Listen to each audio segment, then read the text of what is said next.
News nation के digital platform पर आपका स्वागत है। आपके साथ मैं हूं राकेश पांडे। क्या कर्नाटक में भी लागू होगा यूपी का योगी मॉडल? क्या कर्नाटक में भी चलेगा उत्तर प्रदेश जैसा बुलडोजर?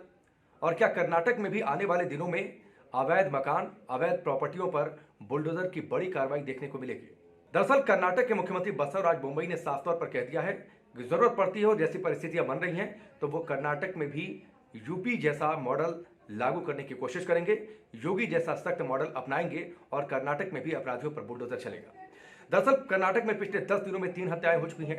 खासतौर पर भाजपा के युवा नेता प्रवीण नेटारू की जिस तरीके से हत्या हुई और उसके बाद आक्रोश जिस तरीके से भाजपा के कैडर में वहां पर है, सरकार में शामिल मंत्रिमंडल में शामिल मंत्रियों का दबाव भी था कि कर्नाटक में योगी जैसा सख्त मॉडल लागू होना चाहिए और बुलडोजर चलना चाहिए। इससे अपराधियों में और असामाजिक तत्वों में कड़ा संदेश जाएगा।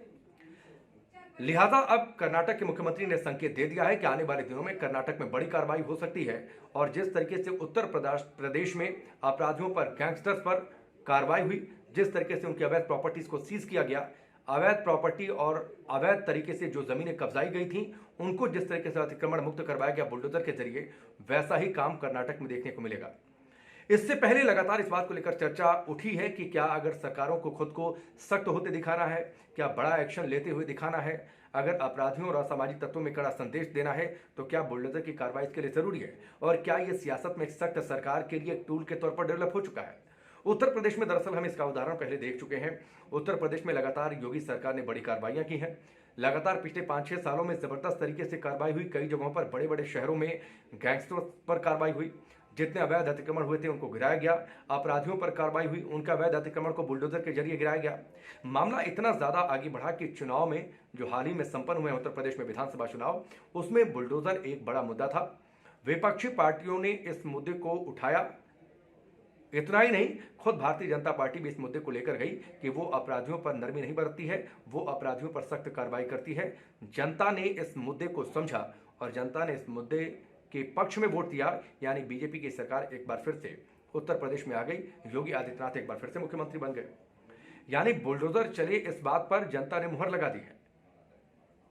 इसका असर और साइड इफेक्ट दूसरे राज्यों में देखने को मिला। कई जगहों पर हमने एमपी में इस तरीके की कार्रवाई होते देखी और अब कर्नाटक में संकेत मिलने शुरू हो गए हैं कि कर्नाटक में भी यूपी जैसा बुलडोजर देखने को मिल सकता है, यूपी जैसी कार्रवाई देखने को मिल सकती है।